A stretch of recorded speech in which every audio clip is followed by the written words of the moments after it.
મૈથિલી અને સંસ્કૃતમાં ભારતીય બંધારણનું અનાવરણ માર્ચ 2025 સુધીમાં તમામ અનુસૂચિત ભાષાઓમાં ઉપલબ્ધ થશે।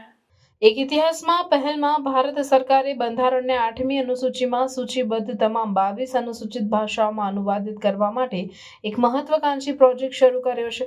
આ વિશાળ કાર્યનો હેતુ બંધારણને વિશાળ પ્રેક્ષકો માટે સુલભ બનાવવાનો છે।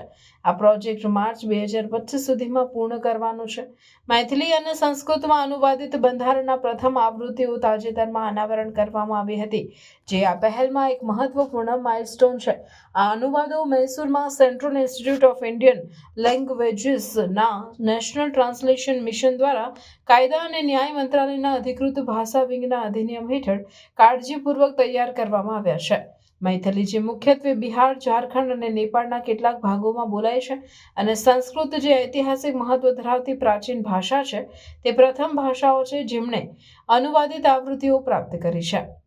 આ પગલું આ ભાષાઓના વક્તાઓને બંધારણના સિદ્ધાંતો અને નાગરિક તરીકેના તેમના અધિકારોને વધુ સારી રીતે સમજણ આપીને સશક્ત બનાવવાની અપેક્ષા છે।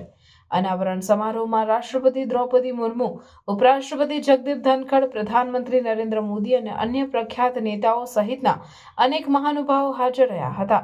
આ કાર્યક્રમ ભાષાકીય વૈવિધ્યતા અને સમાવેશતાના પ્રત્યે સરકારની પ્રતિબદ્ધતાને હાઇલાઇટ કરી તમામ નાગરિકોને કાનૂની અને બંધારણીય જ્ઞાન સુલભ બનાવવાના મહત્વને મજબૂત બનાવ્યું। આ પ્રોજેક્ટ ભારતીય બંધારણના દત્તક લીધાના 75મા વર્ષના ઉજવણીના વ્યાપક પ્રયાસનો ભાગ છે, જે 26 જાન્યુઆરી 1950ના રોજ અમલમાં આવ્યું હતું। આ પહેલમાં હમારો સંવિધાન હમારો સ્વાભિમાન શીર્ષકવાળી વર્ષભર ચાલનારી અભિયાનનો પણ સમાવેશ થાય છે, જે બંધારણના નિર્માતાઓના યોગદાનને સન્માનિત કરવા અને દસ્તાવેજમાં સમાવિષ્ટ મુખ્ય મૂલ્યોને પુનઃ પ્રતિપાદિત કરવાનો હેતુ ધરાવે છે। જેમ જેમ અનુવાદો આગળ વધશે, સરકાર અન્ય અનુસૂચિત ભાષાઓમાં આવૃત્તિઓ પ્રકાશિત કરવાની યોજના ધરાવે છે। આ પ્રયાસ સરકારની ભાષાકીય સુમેળને પ્રોત્સાહન આપવાની અને દરેક નાગરિકને તેમની પસંદગીની ભાષામાં રાષ્ટ્રના કાનૂની માળખામાં જોડાવાની તક સુલભ બનાવવાની પ્રતિબદ્ધતાને રેખાંકિત કરે છે।